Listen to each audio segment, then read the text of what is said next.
I'm Riyad. I'm an architect, and I'm having master in heritage conservation. I'm here. I'm working in summer job here with the Canadian Heritage of Quebec, and I'm taking care of this house and having guests. I'm the host of the house. Yeah, I'm preparing breakfasts and serving beds and all stuff. Yeah, it's really good. It's serene, like I said, it is so tranquil and so peaceful that you feel yourself in your house. The Roshia, like I said, it shows you every day is different. Every day it shows you um, another image of this nature. It's so beautiful that every day is new, and I like it here because you will feel yourself a part of this nature, and you return to your nature by being in more relation with nature. Yeah.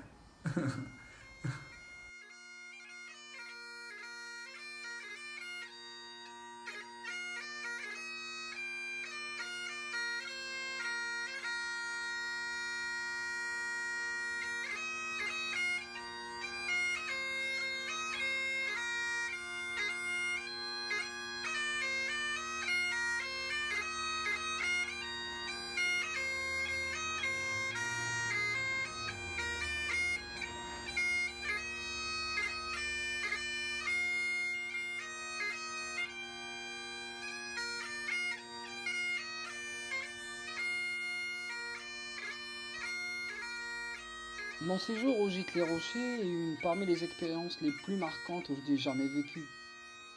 L'interface entre la nature et l'environnement bâti dans cette construction révèle une sorte de mixture de sensations, une mixture de bien-être, de sérénité, mais aussi de familiarité.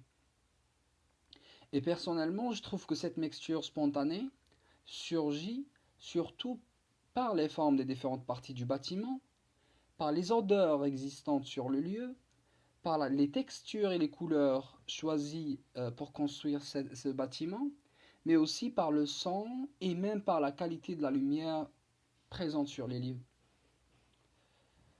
Toutefois, en essayant d'interroger la qualité architecturale et spatiale du bâtiment, on peut arriver, ou presque, à décortiquer, à expliquer les vraies sources de ces sensations. Comme par exemple la première impression face à la résidence d'été de Sir Johnny MacDonald n'est pas très immédiate, parce que, à l'encontre des autres habitations dans le vieux Saint-Patrice, notre bâtiment fait l'exception en n'étant pas visible de la rue Fraser. Mais il est bien caché des regards des passants par une petite forêt qui a regagné le terrain du jardin frontal de la propriété. Et par conséquent, la petite ouverture dans la clôture, qui laisse passer et accéder au terrain, nous donne une impression qu'on est dans une sorte de jardin, un jardin surprise, qui est au fait un style d'organisation des jardins organiques.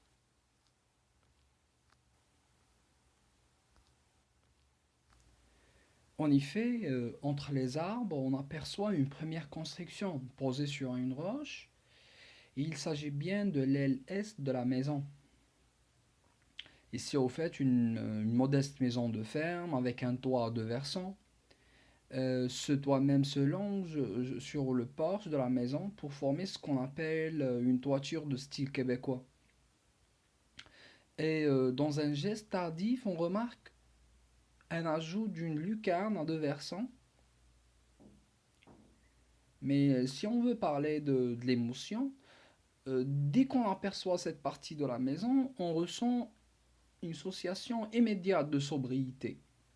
Cette sensation est surtout issue de l'ambiance forestière et l'ombrage créé par les grands arbres présents sur les lieux, qui agissent comme un élément créateur de cette ambiance.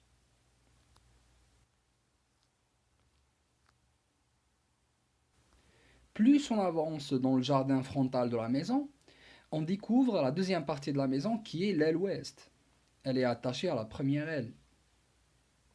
Les deux ailes sont presque de la même taille, sauf que la volumétrie de l'aile ouest est coiffée avec un toit mansardé, Ce type de toit rajoute plus de hauteur et plus de prestige et rythme la volumétrie générale de toute la maison.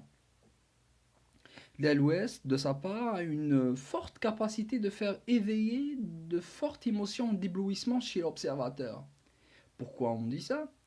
Ceci est induit surtout par la qualité des matériaux et les couleurs choisies et sa richesse en termes de volumétrie, mais aussi cette sensation est induite par la transparence causée par l'utilisation des grandes fenêtres au rez-de-chaussée comme à l'étage de cette maison. On remarque aussi que l'architecte a cherché à introduire plus de solidité à l'ensemble, donc aux deux ailes de la maison, et on ressent ceci dans le geste de cintrer les deux ailes avec une galerie qui fait le tour des deux ailes de la maison. L'introduction de cet élément architectural qui est la galerie euh, prolonge l'intérieur de la maison vers l'extérieur, il l'expose, mais aussi et en même temps invite l'extérieur à joindre l'observateur à l'intérieur de la maison. Une observation générale de la maison avec ces deux composantes nous révèle que le concepteur ne voulait pas entrer en rapport de tension avec son environnement naturel immédiat. Mais au contraire, le bâtiment, avec le temps, a pu faire corps avec la forme du lieu.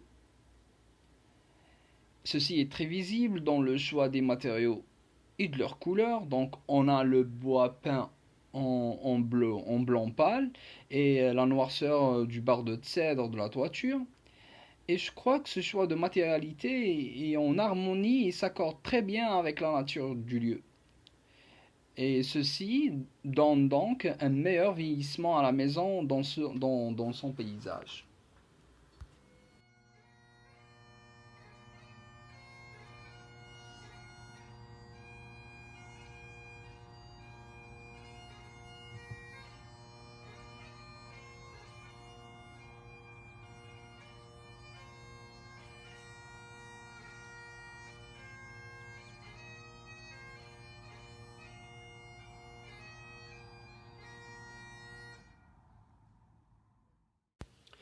On dit souvent que n'importe quel bâtiment ou n'importe quelle construction comporte une âme. Et personnellement, je crois que l'âme de la résidence d'été de Sir John A. Macdonald réside bien dans son intérieur. Cet intérieur dit long sur les différents propriétaires de la maison, sur leur histoire, sur leur richesse, sur leur classe sociale, mais aussi sur l'ère du temps et l'époque de construction et d'utilisation de la maison. Donc si on veut parler de l'aspect intérieur de la maison, comme à l'extérieur, l'intérieur est aussi divisé en deux. Donc on a une aile est très modeste. C'est une aile qui abrite un découpage spatial très fonctionnel, au rez-de-chaussée comme à l'étage. Donc les espaces de circulation sont très étroits, les escaliers sont droits, larges mais droits. Les chambres et les salles de bain sont de petite taille, les murs sont en bois, sans aucune tentative de décoration. Et malgré ceci, je crois que cette aile qui date de 1850, malgré son caractère fonctionnel, euh, je crois qu'elle est très chaleureuse et très accueillante. Et ceci parce que c'est une aile ou c'est une construction qui a su, enfin le concepteur a su garder l'intimité des utilisateurs de la maison. Mais aussi parce que les espaces et les tailles des composantes de la maison, donc les murs par exemple, sont très adaptés à l'usage humain. L'autre élément qui va appuyer l'aspect chaleureux de cette maison sera la qualité de la lumière qui est laissée passer à travers les ouvertures à la maison, à l'intérieur de la maison.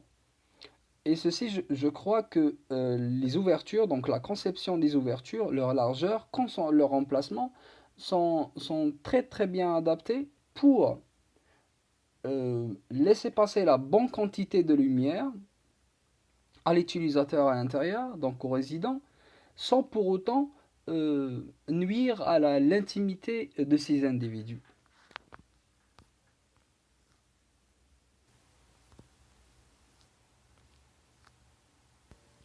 À l'encontre de l'aile ouest de la maison est très différente de la première aile.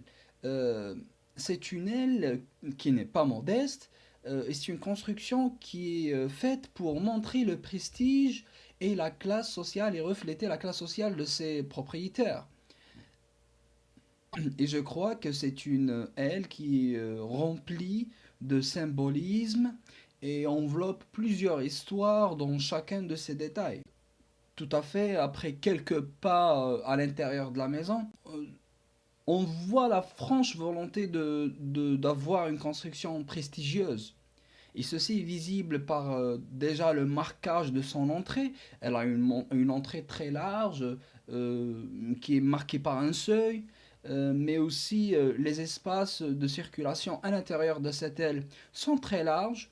On remarque aussi qu'il y a une abondance dans les hauteurs de la maison, et ceci par rapport à la première aile, mais on voit aussi l'abondance d'utilisation de la décoration à l'intérieur de la maison, par les tapisseries utilisées à l'intérieur.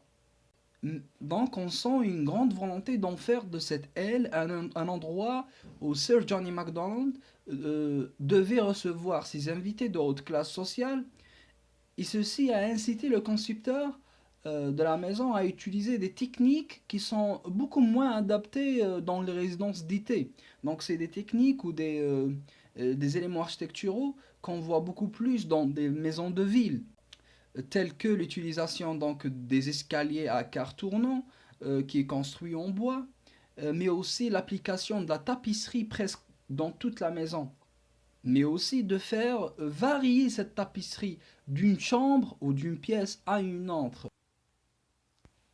La variation de la tapisserie d'une pièce ou d'une chambre à une autre a donné une spécificité et une atmosphère bien distinctes à chacune de ces pièces. L'esprit pittoresque de cette aile ouest, qui est construite en 1883, n'est pas à ignorer.